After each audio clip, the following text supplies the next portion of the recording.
RP, Lakshmi Venkataraman, we call him RPL. RPL, good morning. Good morning, sir. Okay, RPL is a hardcore production operations person. He has his solid experience of 30+ years in the Hindu group, and he has implemented CC editorial system, PPI ad planning, archival, digital asset management, computer to plate, all at that in Hindu. And I remember many years back interacting with him during one of the sessions in IFRA, what he conducted in the Hindu for a press visit, pre-press visit. So I remember RPL from that day, many years back. So welcome RPL and good morning. Thanks. Priyadarshi Gupta, our third panelist today, is again working with another giant of publishing, is that ABP Group, and he has started his career. He's a graduate from Birla Institute of Technology and Sciences, Mestra, and since his graduation, he has gone to work for Glaxo, Tata Tea, Koitan Paper Machines, and WAN-IFRA India. For last 25 years, he's working with ABP and associated with most of the time he's working with handling aspects of activities like global and domestic logistics and warehousing functions. Currently, he is designated as General Manager Sourcing. So, welcome, Priyadarshi, and good morning. Thank you guys. And I will request Shesh to start with his opening statement about the challenges of operations during COVID. Good morning, everyone, and thank you, Ashish, for this introduction. I am not going to talk about COVID numbers. I think we've all had plenty of it over the last few months, but I thought I will share with you the kind of response that our company has put forward to the COVID crisis. There have been great learnings which we've made during this pandemic, and I would like to share and open out a few leaves for y'all. And I also hope that during this entire discussion, we again in HT will be able to pick up a few more leaves so that we can make our fight against the COVID a lot better. So the first of the responses that we built up in our company was basically a BCP, a business contingency plan. Realizing that the COVID pandemic is not something that's just going to go by the weekend or in a couple of months, we started to prepare to create a very genuine or realistic business contingency plan. All of us who've been involved in production of the newspaper have been creating contingency plans. If this machine fails, we will do this. If that machine fails, we will do this. If there is a problem in this center, we will handle it this way. But this time, the business contingency plan called for a lot more. We started to create a business contingency plan for larger eventualities. We started to speak amongst different newspaper houses to try and share the entire infrastructure, that if we have a problem, we come to you, and if you have a problem, we are there to work out your printing requirements as well. So that was one of the first things that the entire company got together. In the large locations, the equation was not very complex, but in the smaller locations, also we were able to build up a good contingency plan to keep us ready for the larger eventualities. The second and a very, very important response which was required was with a human angle. The company facilitated the entire editorial teams to be able to work well from home and to be able to work well effectively from home. That was one of the biggest changes. The second is that we absolutely heightened the safety standards that were there in our factory. We put our staff absolutely in the forefront. We started to do a very, very deep cleaning of our factory, where we go to every nook and corner and to make sure that there is no possibility of any infection getting transmitted from there. we got a concept of cleaning the frequently touched points. In a typical printing environment, there are a lot of buttons which people need to keep pressing here, there. They keep happening, handling doors. They keep wanting to get copies, switches for that, all that. We went in for a very, very elaborate and a very detailed system to ensure that this kind of cleaning is happening on a regular shift basis. Staff morale. You can imagine for somebody who's been sitting at home, who watches the news and keeps on watching the numbers rise up, and then he's got to push himself out of the house, come to the printing plant and print his newspaper. It calls for a lot of morale boosting, ensuring and telling people and giving them the sense that when they come to the factory, they are absolutely safe, maybe safer. One of the key things which happened during this entire pandemic and is still going on is the tremendous work which people have done while handling external teams, like the way our circulation teams have handled the hawkers, the distribution points in which there is a limitation to how much you can train and retrain people. But that was something which was very phenomenally handled. Newspaper, we've always believed, is a place where people come straight to office. They come, they file in their stories in the office, the pre-press works on the office, and of course, you can't take printing machines home. So a part of the entire supply chain or making of the pages actually happened from home. Major change, and probably will continue for quite some time as we don't see really the bottoming out of the pandemic. The third and a very important part, I think, which we learned, and we are very happy, grateful to all our suppliers. They understood the situation where on the onset of the pandemic, there was a problem where a few factories were shut down.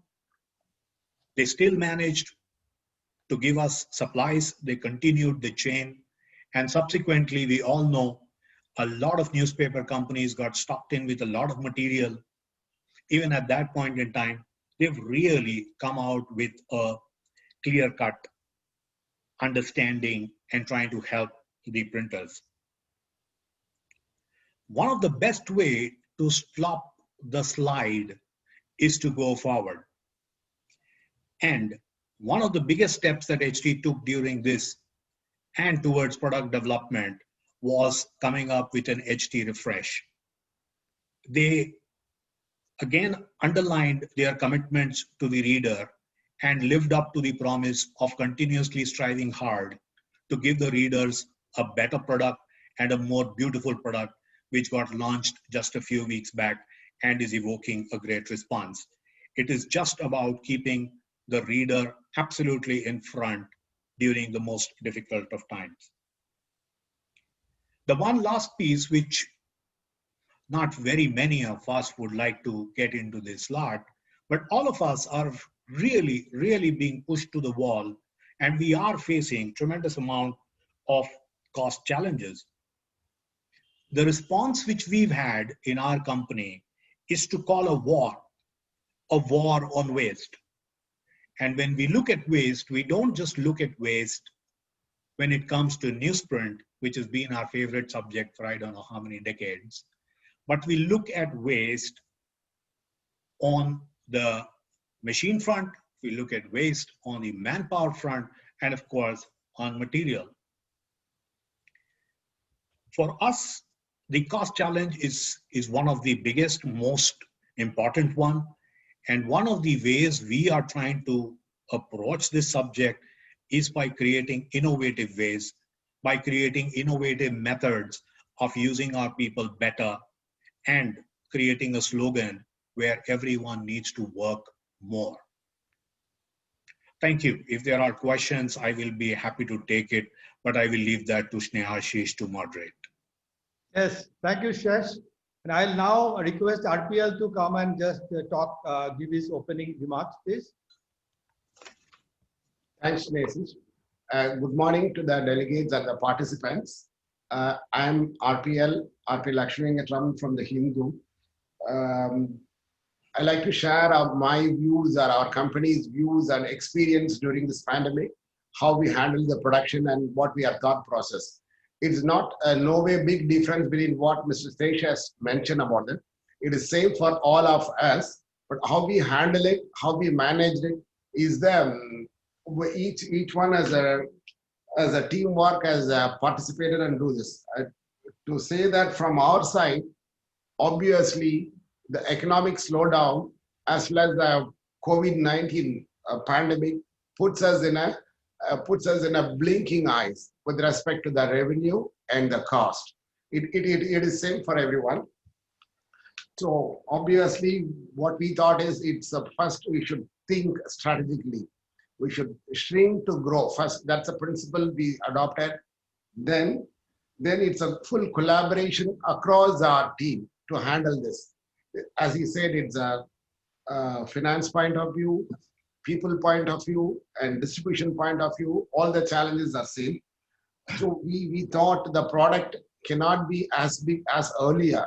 So spoke to the editorial and make the product as compact as possible, saves the cost, easy to distribute, not to collate at the distribution points, what's happening in the normal pre-COVID situation. Avoid people getting infected by the COVIDs or minimize the situations where it can spread and all. The kind of approach is made.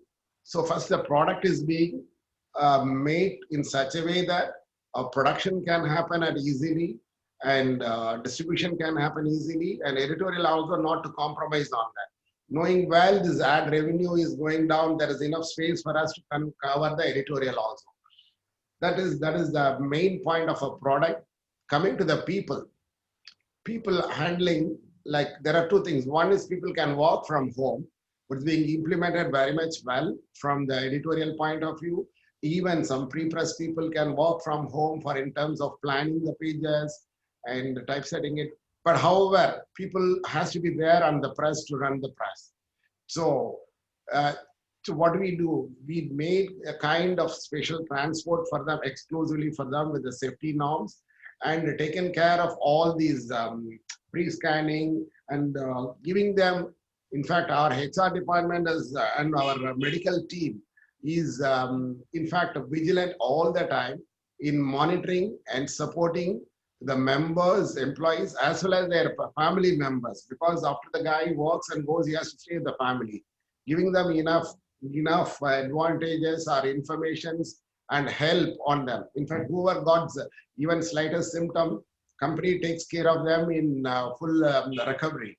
That's a kind of attention made by this 142 years old company, and people-centric more on this. Coming back to this, what Snesh has put in a slide, like supporting our vendors, what has happened, and in case of a problem, how are you going to manage, what is the plan A, plan B. Like that, we all interacted with the forum. In case where if I am unable to resolve the problem, all the newspapers having enough kind of spares and expertise team of engineers to run the newspaper business. It is there, they are standing on their own, but this COVID situation put all of us to blink. In case what we do at that point in time, where I can move, whom should I ask, those are the challenge. Then we collaborated that like we should help mutually on a production point of view each other. That's the kind of understanding has come around all the members of this team. So in total, handling of this pandemic situation, the production, keeping ready of the machine, and using the right spare and right team too. In fact, we thought of making people to stay in our office with all the facilities for a week, but for a practical reasons with their family, it's not possible. So we manned in multiple batches. So that batch will come after a period of, say, 4 days or 6 days. That's how it's being shipped, being arranged for them. And the production is managed across all planting centers. We made around printing at 21 centers. All the 21 centers, production was going on.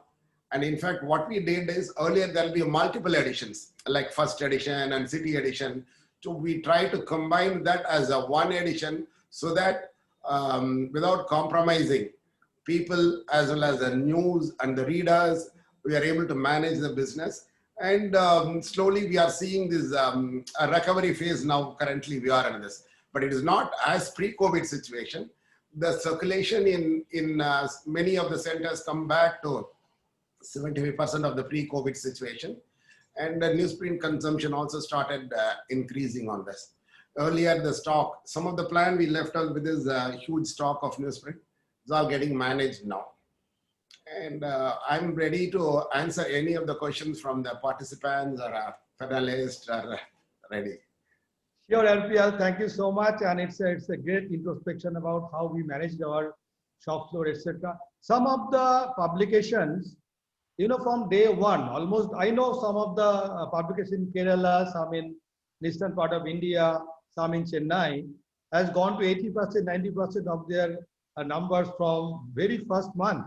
And I'm sure they'll have much more challenges, and I'm looking forward from the participants to ask questions about those areas. How to have spare capacity and you can actually manage, and how do we manage COVID situation when you have a full capacity running in plant like Malayalam Manorama, some other paper I know, very beginning they're going to 90% back to the circulation.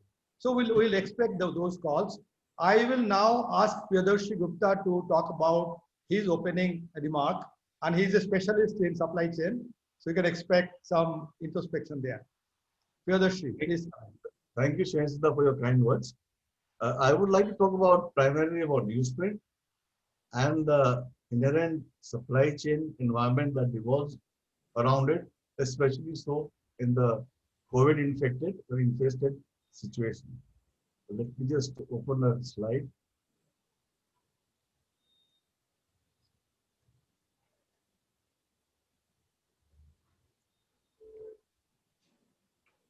Yeah. Okay. To start my talk, it is very important to see very briefly where we are in the global scenario as far as newsprint demand is concerned, post-COVID and before COVID. As you would see this data, which is a calendar year data, the world till January to March this year, the demand had fallen about 12%, which is what the trend was the previous year also.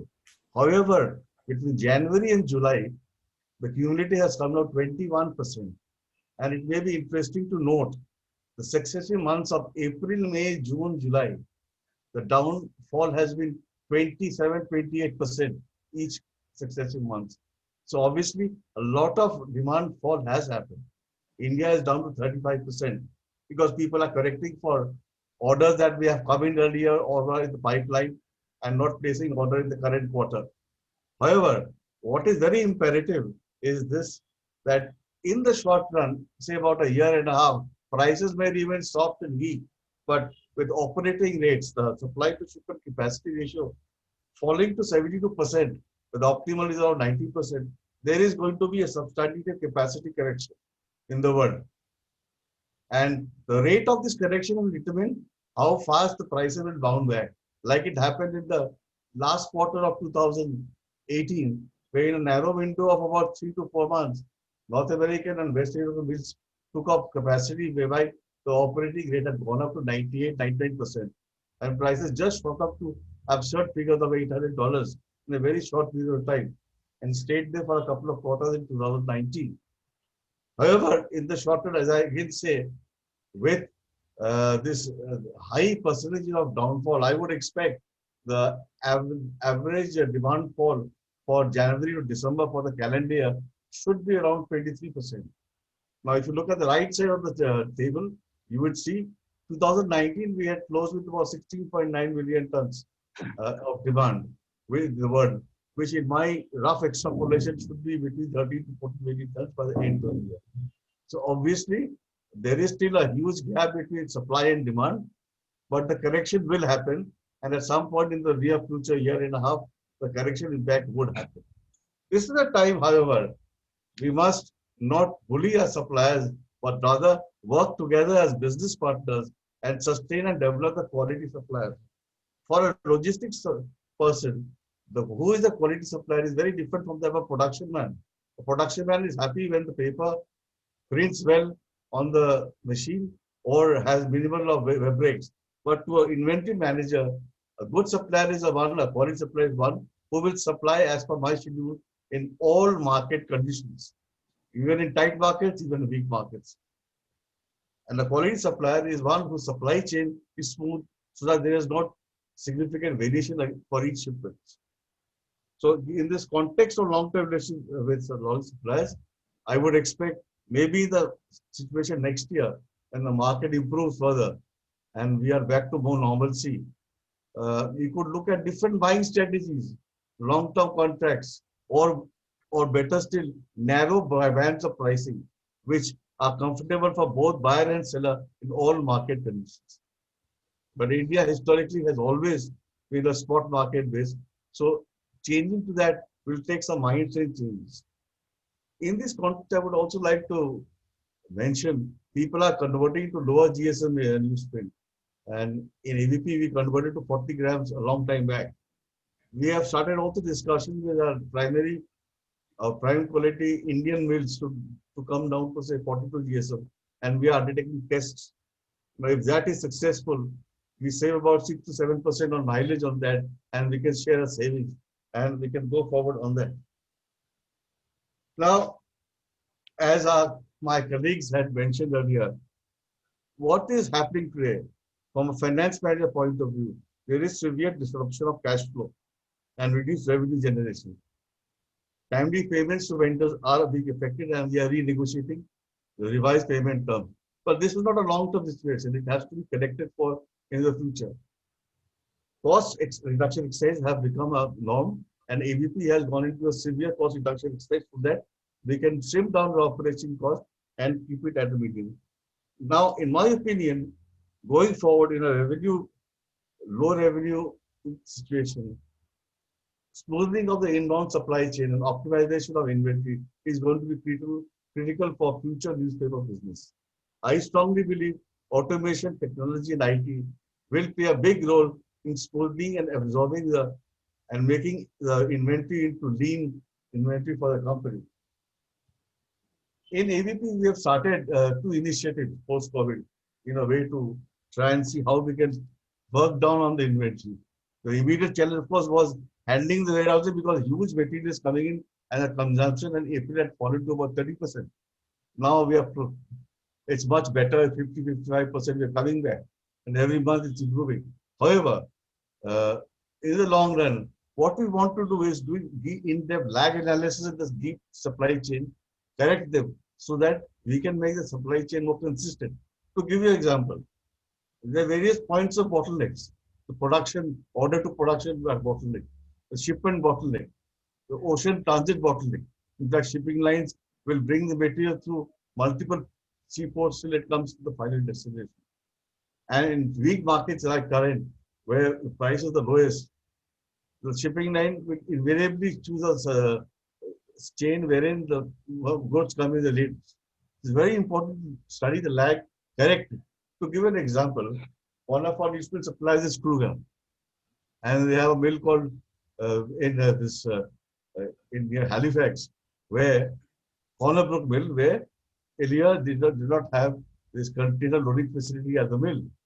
So barges used to carry the material to the warehouses at Halifax and then load them onto the mother vessel. No, this was cumbersome. It would take time, and it would also cause damages to the paper inside the containers once finally loaded. So in interaction with them, now they have come up with an actual loading facility as a mill, so that the newsprint is loaded all fresh, and the supply chain is well managed, and shipments are made fast. AVP has also started investigating into using of various business intelligence tools for past history evaluation as well as forecasting tool, so that at the click of a button, one can see the situation of what happened in the past and what happened in the future.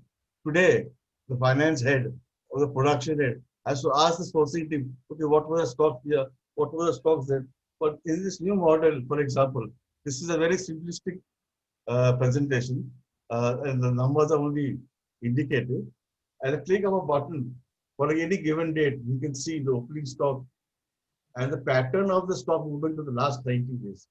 Receipts on that given day and the pattern of the stock, receipt movement in the last 90 days. Consumption pattern in the last 90 days movement.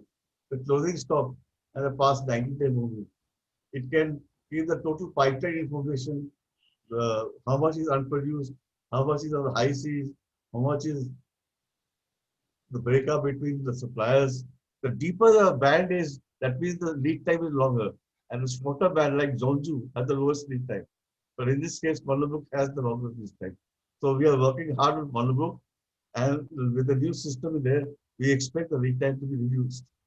Then we can drill down at the standard newsprint level, at the SQ level, lazy newsprint level, at the SQ level, plant level data.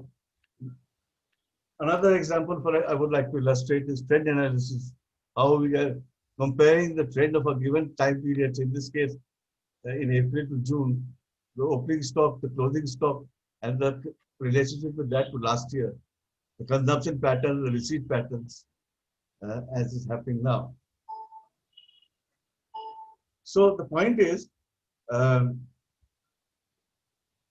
these are the very brief initial points I am trying to make, but what is important is I would like to compare IT, automation, and technology will play a very important role in procurement and supply chain management of newsprint and other items like consumables.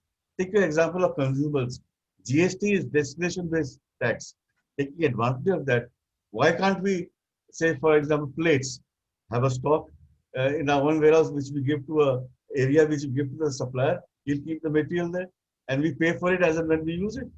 So we don't carry zero inventory. That is an example I was starting to bring up. I was once told by a representative of a Korean mill who had come to meet us.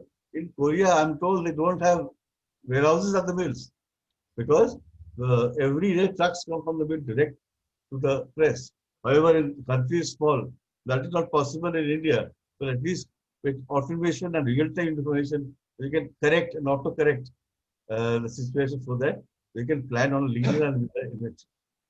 And last point is the next level. Each shipping line have a phenomenal tracking module, just the way DHL and FedEx have.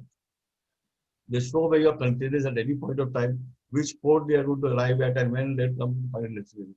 You would like to use APIs and get into this shipping line tracking system so that we have total picture of the movement from the order to the time we arrive at the Calcutta. With these initial points, I would like to hand over the forum to Srinivas. Thank you, Priyadarshi, and very, very well documented supply chain, especially newsprint management strategy from AB's side and from you. Thank you very much. And I have some questions coming up already, so panelists get ready for the questions. First question I would ask to Shesh has come from anonymous somebody. Please put your name if you can. Is it possible for newspaper presses to quickly convert to broadsheet to tabloid for the requirement of the advertisers? Shesh, can you take it up? Yes, I will. Thank you. Thank you for the question. I think first of all, any press which is capable of printing on broadsheet to convert it to a tabloid is a very, very simplistic, easy piece to do. All what you need to do is to run a slitter on a roller which is referred to as RTF roller on top of former. You need to put a slitter out there. You need to change the orientation of the image on the plates and you will have a tabloid. It's very simplistic. Thank you, Shesh. I have a lot of questions coming up, guys. I have to quickly hurry up. I have a question from Pratim Datta. He's asking, I'll ask RPL to answer this question. He's asking that with the Western world quickly converting to digital and replacing print, what is the future of Indian print and how do we tackle the digital keeping the print alive? Thanks. It's a good question. It's everybody's mind. The same question is there. Will print survive for how long and what long, to what extent? Will it go into digital? Nothing can stop. Digital is coming to in walks of life. It's a matter of generations.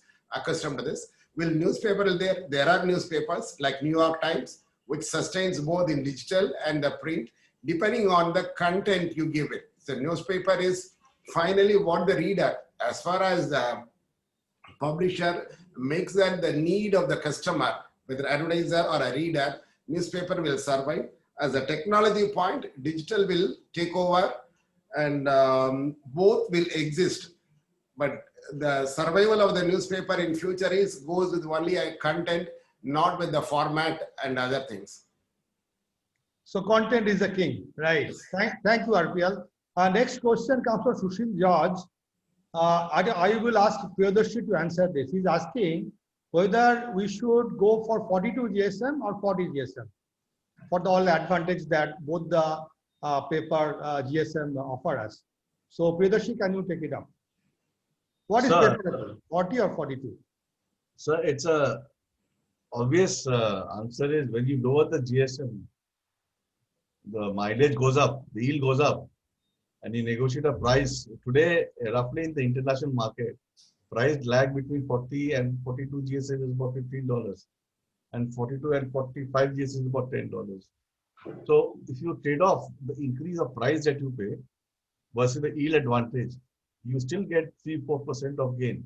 So obviously, lowering the GSM is very relevant, but lowering from, as I've seen in my interaction with my printers, especially Sheshulda, when he was here with us, 45 to 42 was not that difficult. And ABP was the first company in India which went totally to 42 as far as foreign newsprint is concerned. But 42 to 40 conversion involved not just buying a reduced GSM newsprint, but also many machine changes, technical changes, consumable changes, inks, for example. Sheshulda, can you elucidate on that? I think you will answer that. Of course. No, I mean, I'm sure it is, it was a much bigger challenge to move from 42 to 40 GSM. And of course, the results are there today. You can see that once you convert and you learn how to use 40 GSM, it gives you results. But depends on your infrastructure. If you have a very sophisticated wave tension control in your machine, you can go to a lower GSM much easier than if you have a large number of smaller machines, locally made machines, you have more challenges. So it is a trade-off. I would say 42 GSM is a very good deal. 40 GSM is an excellent deal, provided you can manage the show. So that's about it, Sushil. I hope we answer your question. The question has come from Ajinkya Gokhale. With current demand trend, what will be the focus to procure newsprint spares for newsprint industry? So if you are buying peak of it, say 100 units, what would be the procurement pattern focused for next year, say year 2001 to 2021? What would be? Priyadarshi, can you take it up? See, I can say how the price will move. I cannot say how much you're going to buy. That's your call. See, the point is, if you see, ending 2019, the global demand came down to about 16.8, 16.9 million metric ton, but the capacity was still at 20. So there is a big lag between demand supply, and corrections are already being announced like Stora and so UPM and the North American mills. So because of the high lag still, at least for a year and a half, prices will remain soft. But in the same breath, we'll have to also think that at $400 prices, which is prevalent today, 400, 420, can our suppliers also sustain themselves? On top of that, we have this anti-dumping and injury investigating hanging over our heads as a sort of Damocles. So putting all factors together, prices will remain soft at least for a year. And the rate of removal of capacity will determine thereafter how fast prices bounce back. So there is no real reason for us to think of forward buying. We can do normal buying based on a forecasted revival of demand of consumption. Thank you, Priyadarshi. And I'll get coming to again Nagesha Nayak. Nagesha talks about distribution strategies. COVID has interrupted distribution strategies, especially big metros like Delhi, Mumbai, who had big challenges distribution. A lot of fear about infection, etc. I would request first Shesh to answer, and then RPL can take it up. Distribution challenges. That's right. I think the first thing that got really disturbed was the entire distribution networks for the newspapers. I think there was a lot of phobia which got into the distribution setups where people thought that newspapers were carriers. But somewhere I think all the newspapers did a great job in being able to convince people that no, newspapers are not a carrier. There has never been a case that infection has spread through newspapers. People in HT have gone and spoken to their residents, the societies which were there. They've gone there, they've approached them, and generally the phobia is getting away. At least in Delhi, it's gotten away very well. In Mumbai, we faced a problem which was far more acute, but then it was also driven by a whole lot of other factors. As I was talking about in my opening remark, one of the biggest things which the circulation teams have handled is the relationship with the external partners that we have. And that comes in the form of hawkers being ready. That's one. And the second is the awareness that has got created that newspapers are not carriers. I think more momentum on this is probably where the key is. And then, of course, a lot of circulation push will come in as the advertising will grow in the newspaper, and newspaper companies start to grow their newspaper volumes and quantities again. That's again probably one more step which people will have to take towards smoothing and bettering this relationship. Thank you, Shesh. RPL, quickly, can you? My view is see, we know the pandemic situation puts us into a lot of difficulties, mainly with the distribution point of it. And obviously, we know the paper consumption has come down. It is a fear of the people, like whether I should not get infected.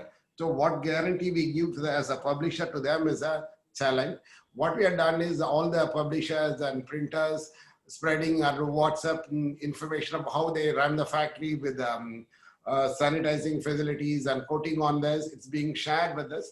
Apart from that, the distribution point we made providing the distribution front end workers like gloves and masks for them.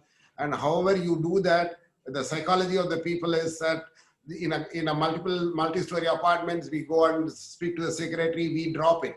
Some people will spray and take it, and some people will tell them, the newsprint is not the carrier at all. In spite of our, manufacturing and production point, it never infects at all in germs. Only at the distribution point. Distribution point is taken care, and convincing our agents and showing our factory what we are, all the steps we are doing, packaging. And only it's a matter of training and teaching people, but not 100% people will fall in your listen to your. Some people will stop their circulation also. It's reality. Yeah. Thank you, RPL. And the next question, I'm Ajinkya Gokhale. I am skipping the question on the same line of distribution. And one question came from Sundaram R. He's asking me that has anyone implemented artificial intelligence, AI, in any of the newspaper production processes? Yes. The answer is yes. There are many processes we are today using bots. Like in the pre-press, there's a lot of automation has happened in press transmission. Automatically, intelligently, the profiles are being selected and sent out. So there are a lot of things. I will be talking about this tomorrow morning in my presentation of Industry 4.0. But artificial intelligence also some of the part, the step 2 of Industrial Revolution 4.0. We'll talk about that later. But yes, there are areas of artificial intelligence, especially in the workflow area. We are using editorial, making quick extract of the content to make a quick summary of the content. We also use that artificial intelligence. So there are a few examples already there. I will just now go to the next question from Mr. Prasenjit Bakshi. With rail movements suspended and fuel price increasing by over 20% over the last 4 to 5 months, how does one control logistics, distribution cost? Priyadarshi, that question is pointed to you. I think, yeah, this is a distribution related matter. So perhaps someone else could answer that. So I can talk about the inbound supply chain, and wherein as far as costs of fuel increasing, but fuel accounts for only 15-20% of the total cost of the freight. So we have negotiated with our transporters and vendors on transported so that we have maintained the same price. Our management is very clear, no cost should increase in these difficult times, and we have gone out of the way to try and achieve that. It's a big challenge in terms of distribution cost reduction, and it cannot happen. At the best, what is happening in the industry is tomorrow Mr. Sridhar Arnala from Hindu is speaking in the presentation or chairing the person on this. But to tell you in short, that the max what the printer can do is like collaborate with the fellow transporting guys, sharing the transport and cost.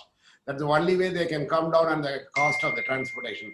Otherwise, independent transport will always cost for the company.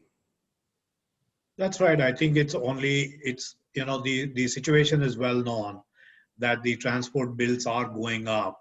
I think RP has made a very, very pertinent point that a lot of cost control is going to come and is going to happen when a couple of companies are going to use shared services.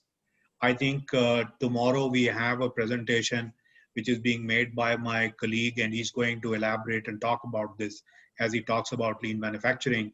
He will also get into really throwing light on the subject of newspaper companies coming together, not only using the facilities of a printing press, but going beyond.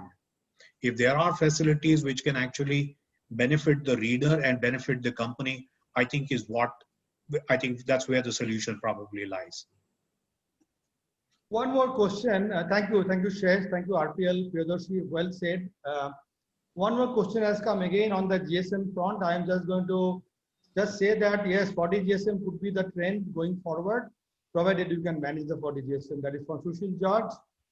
And one question from my side, it's always my favorite topic is how do we manage spare parts during these pandemic challenges of transportation?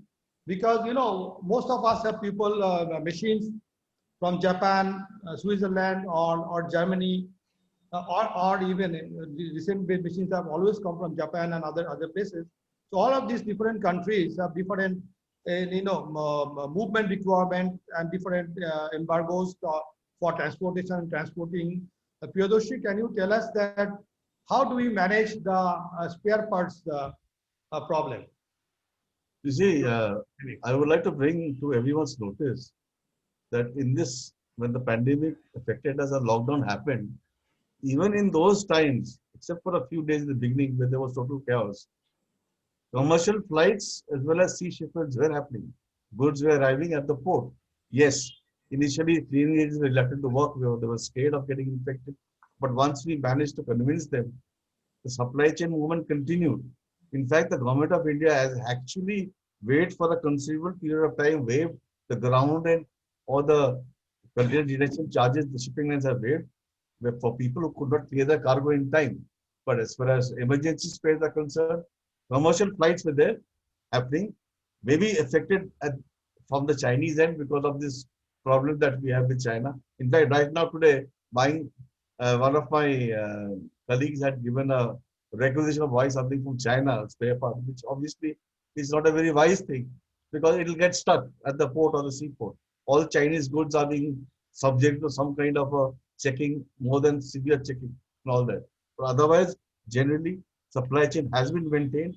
The customs and port authorities have been very proactive, both at the airport as well as the seaport. So quickly, we are coming to the end of it.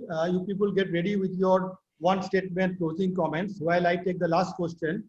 Sundaram R asking for a question that are you planning for any cooperation in newspaper distribution to overcome the hawkers' dominance?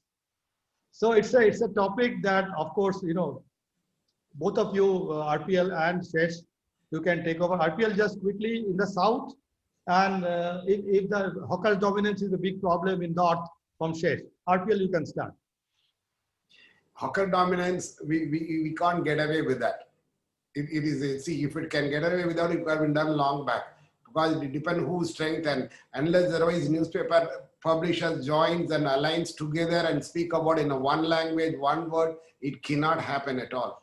And what I said earlier is the publishers can align themselves sharing the transport, but hawker dominance cannot be controlled unless otherwise they have a own setup like distribution team or setup common for many other walks. Then only it can. It's a big change in the industry, but I don't know who will start or how to start is a question. Ashish, quickly. Yeah, I'll just take. I think the last mile delivery of the newspaper problem is a well acknowledged one, and a very difficult one in the kind of socio-economic strata that we have across the country. But fortunately, in the northern segment, especially, I'm only going to talk about Delhi at this point. In Delhi, it is something which is fairly in control. They have their demands, they have their price, which they will always demand and they will take. But that is where I think, let's see, we are still a very, very big distance away from vending machines and people coming and picking up their newspaper from the kiosks and so on. So while we picked up the cheapest method of the last mile delivery, yes, that because it's completely people led and it's always dependent on the number of people, this is going to be a bit of a challenge. I'm afraid for the next few years at least, until we get into vending machines and so on, which at least I don't see happening very quickly. That dominance will continue. Thank you, guys, and so it's a well represented all around discussion on unlock challenges. I thank you all, and just quickly one sentences to close the session. I'll ask Shesh first to go with your closing statement. I'm just going to take about 30 seconds. I won't take long, Ashish. I just have a few points. Number one, don't lower the guard. I think we are not at the end of the pandemic while we've lifted the lockdown, but we cannot lower the guard. I think we've got to prepare for a long war, which is very important. And most important is that we need to keep our teams safe. And the biggest piece, which at least we are trying in our company, is we need to innovate to reduce cost. That is what I believe is a key thing I take away from Priyadarshi, that we can expect softer prices of newspaper for the coming year. I completely agree with RPL on some of the stuff which he has said with regards to dominance of the hawkers. And of course, what we are doing on the people front, companies have to be a little benevolent on a few stances, take care of their teams, take care of their people. But most important, don't lower the guard. This is going to continue. We need to prepare for a long war. Thank you, Shesh and RPL. Quickly, one sentence for your closing. Transformation is the key. You still in the publisher stand like earlier, like during this East Indian times, independent kings, very difficult unless otherwise they collaborate and share the resources, shrink to grow. That's the direction this publishing industry and print industry has to move on to this, apart from the digital concentration. Unless otherwise they collaborate, it's very challenging time ahead for them. Thank you, RPL. Priyadarshi, just one sentence because we are really short of time. Priyadarshi? Yeah. Well, just one liner, sir. All sourcing departments, buying departments should really focus on technology, automation, and IT as a means of improving efficiency both in buying as well as supply chains. This will add a lot of value to cost reductions.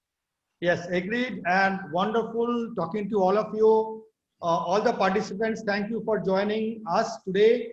And I invite all of you to join us tomorrow for some beautiful session that will be happening tomorrow. I am presenting, Shesh has said something, he is presented from Hindu, from HT and other places. So we'll see you tomorrow again, and maybe in the afternoon after this session, the session's coming up. So all the best for all the participants, and thank you, panelists. Thank you. Thank you very much. Thanks, Sesh. Thank you. Thanks.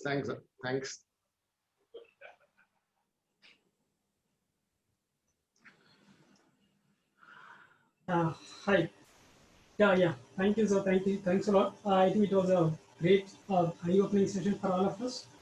And next, we have a virtual exhibition that is open from 11:30 to 1 o'clock. So I'll just play a video of a virtual exhibition, like how to proceed to the exhibition stall, how to access the stalls in the exhibition, how to collaborate with the exhibitors, all this. So I'll just play a video. Probably then you can uh, walk into the virtual exhibition stalls. Yeah, please. You wish. Have some fun networking and connecting with other attendees. Let's check out the Meeting Hub for today's event. Meeting Hub is a great way to look for other coworkers or business associates. You can simply scroll through the names, search for a specific person, or use advanced search. If you filled out a Meeting Hub profile, you can search on the same questions you answered for all other attendees. It's a great way to find attendees with a similar background or a set of interests as you do. In the middle, you can see all connections you've requested or have been sent, and at the top, everyone you've connected with are shown. Now you can chat, hold instant meetings, or arrange a meeting later in the day. Remember, you can come here anytime you want to create new connections. Let's check out the virtual exhibition. Here, you can check out and visit with exhibitors, just like a live event. You can view exhibitor profiles, download brochures, watch videos, and when the exhibition stands are open, have instant meetings with exhibitors. How great is that? All you need to do is when you find an exhibitor you want to visit with, simply click on their stand and choose any exhibitor that is currently at the stand. You'll join a queue to visit with that exhibitor, and when it's your turn, you are taken to a video chat where you and the exhibitor can have a great video conversation. There's a lot going on in today's virtual event, and you are welcome to check out the different things going on. Remember, if you have any questions, just click on the red live support icon at the top. We'll be glad to help you out. Have a great day at our virtual program. We're glad you're here, and have fun at today's event.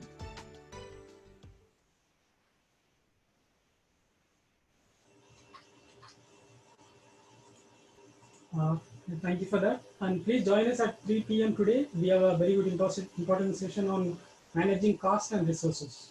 Thank you. Thanks a lot. Thank you.